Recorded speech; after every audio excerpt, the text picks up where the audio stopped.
नहमदुहु व नुसल्ली व नुसल्लिमु अला रसूलिहिल करीम। अऊज़ु बिल्लाहि मिनश शैतानिर रजीम। बिस्मिल्लाहिर रहमानिर रहीम। अफ़रअयत इन मत्तअनाहुम सिनीन। सूरत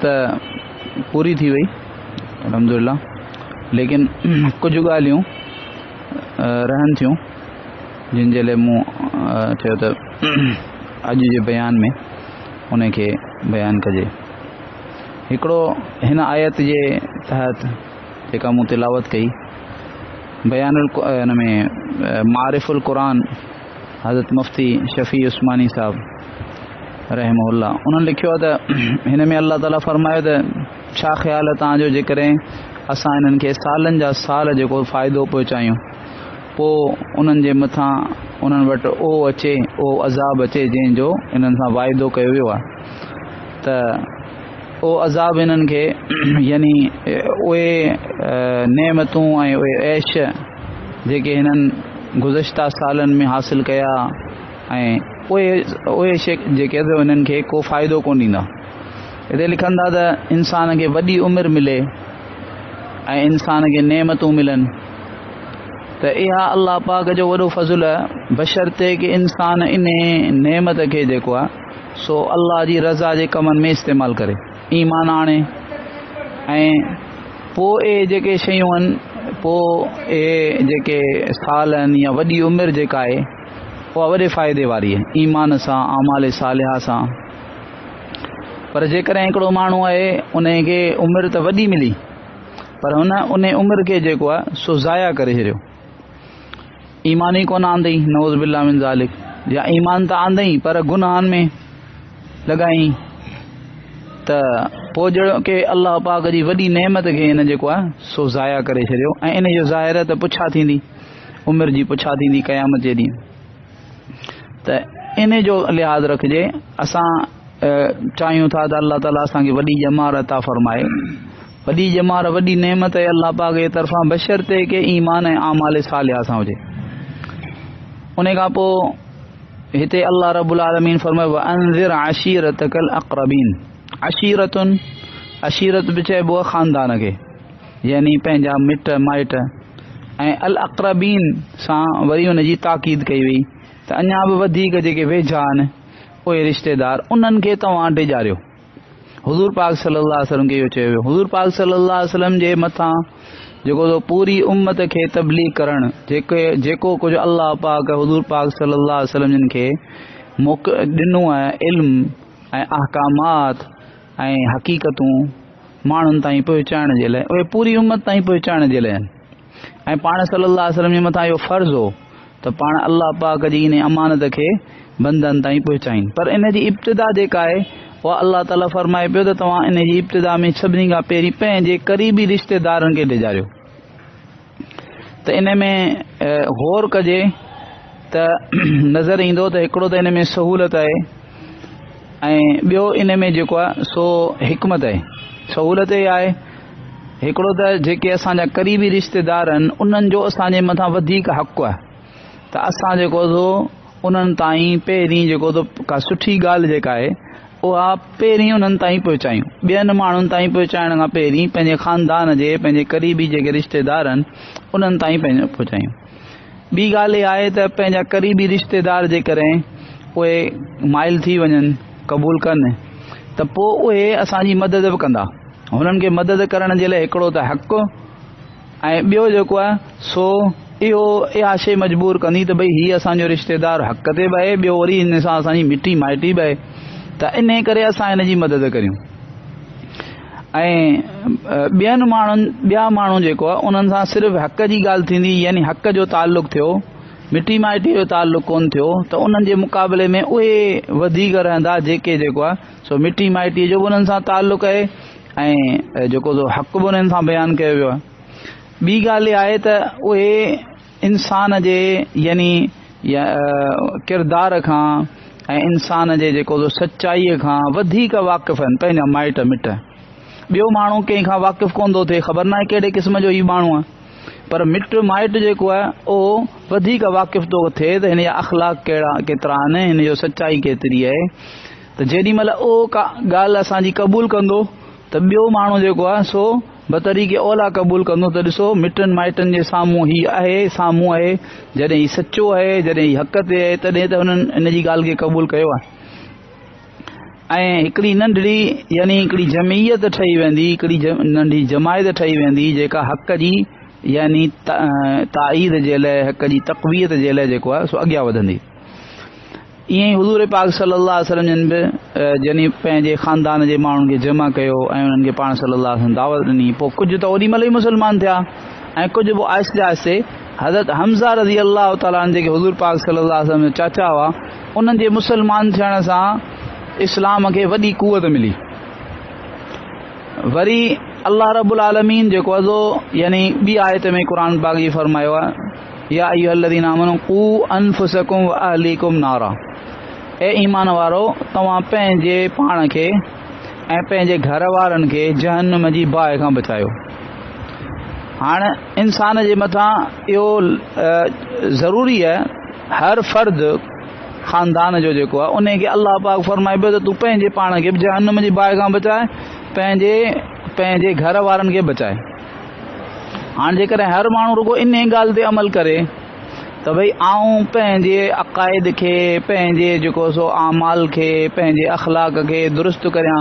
ग़लति शयूं जेके अज़ाब जो सबबु आहिनि उन्हनि खे पंहिंजे अंदरां कढां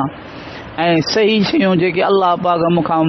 मुतालबो करे थो, मुंहिंजे मथां जेके फ़र्ज़ वाजिब अल्लाह कयूं आहिनि, क़यामत जे मैदान में अल्लाह पाक मूंखां उहे शयूं पुछंदो, क़बर में मूंखां उन्हनि जो सुवालु थींदो, ऐं हिते उनजी तयारी करियां, न सिर्फ़ु पाण करियां बल्कि पंहिंजे घर वारनि खे बि जेको आहे सो उन ॻाल्हि ते आमादा करे आणियां ताकी उहे बि जेको सो अज़ाब खां बचनि। त हर माण्हू जेकॾहिं ईअं करे त पूरो मुआशिरो जेको आहे उहो ख़ुदि ब ख़ुदि जेको सही थी वञे। हर माण्हू पंहिंजो फ़िक्र करे पियो, पंहिंजे घर वारनि जो घटि में घटि फ़िक्र करे पियो त पोइ छा थींदो, पूरो मुआशिरो आहिस्ते आहिस्ते ठहणु शुरू थींदो। त अहिड़े तरीक़े सां अल्लाह पाक जेको आहे सो अल्लाह रब्बुल आलमीन असांजे मथां इहा बि ज़िम्मेदारी विधी आहे। ऐं हिते शुआरा जे बारे में फरमायो, वश्शुआरा यत्तबिउहुमुल गावून, यानी शाइरनि जी मज़म्मत कई वई, शाइरनि जी मज़म्मत कई वई। चुनाचे इब्तिदाई ही जॾहिं आयतूं नाज़िल थियूं त फ़तहुल बारी सही बुखारी जी शरह आहे, उन जे अंदरि किस्सो लिखियलु आहे त 3 सहाबी जेके शाइर हुआ, हज़रत अब्दुल्ला बिन रवाहा ऐं हज़रत जेको सो काब बिन मालिक ऐं अहिड़े तरीक़े सां जेको आहे सो हस्सान इब्न साबित, ए 3 सहाबा जेके शाइर हुआ उहे हुज़ूर सल्लल्लाहु अलैहि वसल्लम ॾे रोईंदा आया, जो त अल्लाह पाक ही आयतूं नाज़िल कयूं आहिनि ऐं शाइरनि जे बारे में असां त शेर व शाइरी कंदा आहियूं, त माना असांजे बारे में मज़म्मत आई आहे, अल्लाह पाक जेको सो असांखे बुरो चयो आहे। त पाण सल्लल्लाहु अलैहि वसल्लम फरमायो ने आख़िरी इन्हनि आयतुनि जो आख़िर कोन था ॾिसो, इल्लल्लज़ीना आमनू व अमिलुस सालिहात, जंहिंमें अल्लाह ताला इस्तिस्ना फरमाई आहे, माना तव्हां उन्हनि मां आहियो, तव्हां उन्हनि मां कोन आहियो जिन जी अल्लाह मज़म्मत कई आहे। हाणे या हिते सवाल पैदा थिए थो त कहिड़ी शेर व शाइरी जेका आहे शरीयत में मज़मूम आहे ऐं कहिड़ी शेर व शाइरी शरीयत जे अंदरि जेको आहे सो पसंदीदा आहे या घटि में घटि जाइज़ आहे। त उहा शेर व शाइरी जंहिंजे अंदरि जेको आहे सो गुनाह जी ॻाल्हि हुजे, गुनाह जी ॻाल्हि हुजे, फ़ोश ॻाल्हि हुजे, बेहयाई जी ॻाल्हि हुजे, या अहिड़े तरीक़े सां जेको आहे सो फज़ूल ॻाल्हियूं हुजनि, जंहिंजो दीन सां आख़िरत सां को ताल्लुक़ कोन्हे ऐं पंहिंजे पाण खे ऐं ॿियनि खे बि जेको आहे अल्लाह पाक खां ऐं आख़िरत खां गाफ़िल करणु हुजे, त पोइ अहिड़े क़िस्म जी जेका शेर व शाइरी आहे उहा मज़मूम आहे। अहिड़े तरीक़े सां फज़ूल ॻाल्हियूं हुजनि हुन में, न दुनिया जो को फ़ाइदो न आख़िरत जो को फ़ाइदो, बसि ईअं फज़ूल तुकबंदी, इहा बि मज़मूम आहे। पर जेका शेर व शाइरी उन जे ख़िलाफ़ आहे, मसलन उन जे अंदरि जेको अल्लाह पाक जो ज़िक्र आहे ऐं मसलन नेकीअ जी तरग़ीब आहे, बुराई खां मना करणु आहे, या जेको दीन जिन शयुनि खे पसंदि करे थो, अल्लाह पाक जिन ॻाल्हियुनि खे पसंदि करे थो उन जी तरग़ीब आहे, उन जो बयानु आहे, त पोइ अहिड़ी शाइरी मज़मूम कान्हे, ममदू आहे, यानी पसंदीदा आहे। अच्छा, बुखारी शरीफ़ में हिकिड़ी हदीस अचे थी त जंहिंजो मफ़हूम इहो आहे त को माण्हू पंहिंजे पेट खे पूए सां भरे, पूए जेका ज़ख़्मनि मां निकिरंदी आहे, गंद जेको निकिरंदो आहे, उन सां को माण्हू पंहिंजे पेट खे भरे छॾे, इहो बहितर आहे इन ॻाल्हि खां जो पंहिंजे पेट खे शेरनि सां भरे, अशार सां भरे। हिते जेको इमाम बुखारी रहमहुल्लाह फरमाईंदा त मुंहिंजो ख़्यालु इहो आहे त इन मां मुराद इहो आहे त को माण्हू शेर व शाइरी में एतिरो मशगूल थी वञे जो अल्लाह जो ज़िक्र, क़ुरान पाक ऐं इल्म में मशगूल थियणु, इल्म हासिल करणु या इल्म ॿियनि खे सेखारणु, इन खां बि मशगूल थी करे इहो वक़्तु बि कंहिंखे ॾेई छॾे, शेर व शाइरी खे ॾेई छॾे, त पोइ इहा हदीस उन माण्हूअ जे लाइ त जेको माण्हू जेको आहे सो शेर व शाइरी में एतिरो मसरूफ़ थो थी वञे जो जंहिंखे अल्लाह जे ज़िक्र जो वक़्तु कोन थो मिले, क़ुरान पाक जी तिलावत जो वक़्तु कोन थो मिले, इल्म हासिल करण जो या इल्म फैलाइण जो वक़्तु कोन थो मिले, इहो सॼो वक़्तु हुन शेर व शाइरी खे ॾेई छॾियो आहे। उन माण्हूअ जे लाइ इहो आहे त उहो माण्हू पंहिंजे पेट खे ॿूअ सां भरे छॾे, गंद सां भरे छॾे, इहो बहितर आहे इन खां जो शेर व शाइरी सां भरे। या अहिड़े ई तरीक़े सां जेके नाजाइज़, मूं जीअं ॿुधायो त नाजाइज़ अशार जेके आहिनि उन्हनि में मशगूल थियणु, ऐं इहा सिर्फ़ु शेर व शाइरीअ सां ॻाल्हि कान्हे बल्कि नसर जी जेका ॻाल्हि आहे, यानी हूअं ई जेको मज़मून नवीसी या ॻाल्हियूं, शेर व शाइरी तुकबंदी उन में कान्हे, काफ़िया ऐं रदीफ़ वग़ैरह उन में कोन्हे, त उहा उन में बि इहो ॾिसबो त जेकॾहिं फज़ूल आहे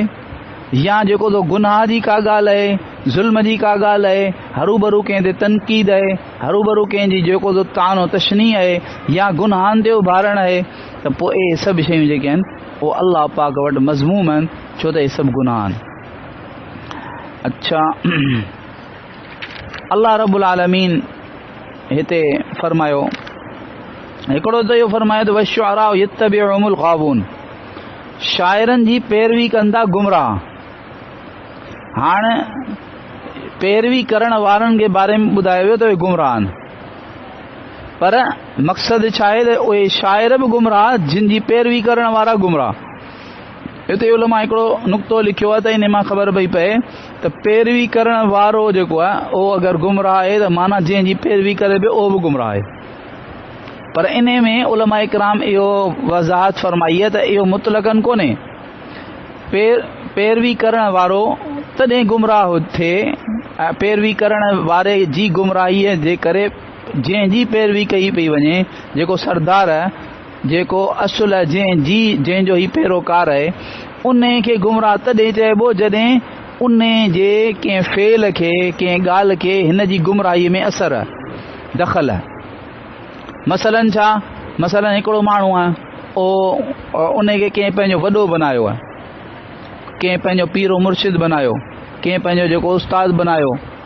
या उन सां पोइ उहो जेको गुनाहनि खां, मसलन ग़ीबत, उनजी महफ़िल में ग़ीबत पई थिए, हू रोके कोन थो, कूड़ पियो ॻाल्हायो वञे, हू रोके कोन थो।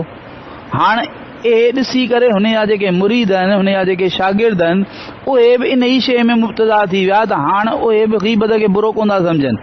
उहे बि कूड़ खे बुरो कोन था सम्झनि, उहे बि इन्हनि बुराइनि खे बुरो कोन था सम्झनि, जिन खे हिन जो पीर मुर्शिद जेको आहे सो रोकींदो कोन हो। त पोइ चइबो त हिन जी यानी मुरीद जी गुमराही दलील आहे इन ॻाल्हि ते त हिन जो जेको पीर या हिन जो जेको वॾो आहे उहो बि गुमराह। पर जेकॾहिं मिसाल जे तौर ते हिकिड़ो माण्हू कंहिं वॾे खां मसाइल अक़ाइद में उनजी पैरवी करे थो, ऐं जेको मसइला उन खां पुछे थो,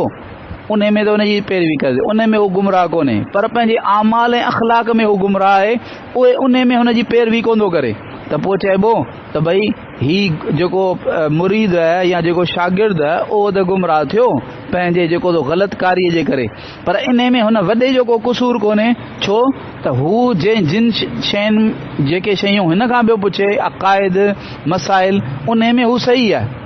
ही कहिड़ी शइ में ख़राबु थियो आहे, ही पंहिंजे अख़लाक में, पंहिंजे आमाल में ख़राबु थियो आहे, ऐं इहा इन ख़राबीअ में हिन जो को क़सूर कोन्हे, त ईअं बि थी सघे थो। अल्लाह रब्बुल आलमीन पाण सभिनी खे इहे सभु शयूं सम्झी करे ऐं दुआऊं बि घुरणु घुरिजनि। हिकिड़ी दुआ आहे हुज़ूर पाक सल्लल्लाहु अलैहि वसल्लम जी, जेकॾहिं अरबीअ में असांखे यादि अचे त ॾाढी सुठी ॻाल्हि, पर जेकॾहिं अरबी में यादि न हुजे त सिंधीअ में पाण घुरी सघूं था। अरबी में दुआ आहे अल्लाहुम्मा अफ्ताह, तव्हां पढ़ी सघो था, अल्लाहुम्मा अफ्ताह मसामिअ क़ुलूबिना बिज़िक्रिक वरज़ुक़ना ताअतक व ताअत रसूलिक व अमलम बिकिताबिक। जंहिंजो तर्जुमो इहो आहे, या अल्लाह अल्लाहुम्मा अफ़्तह मसामिअ क़ुलूबिना लिज़िक्रिक, या अल्लाह असांजे दिलि जे कननि खे पंहिंजी नसीहत जे लाइ खोले छॾ। वरज़ुक़ना ताअतक व ताअत रसूलिक, असांखे पंहिंजी फर्मा बरदारी ऐं पंहिंजे रसूल सल्लल्लाहु अलैहि वसल्लम जी फर्मा बरदारी नसीब फरमा। ऐं व अमलम बि किताबिक, पंहिंजे क़ुरान पाक ते अमल करण जी असांखे तौफ़ीक़ अता फरमा। अल्लाह रब्बुल आलमीन इहा दुआ पाण सभिनी जे ऐं पूरी उम्मत मुस्लिमा जे हक़ में क़बूल फरमाए। आमीन।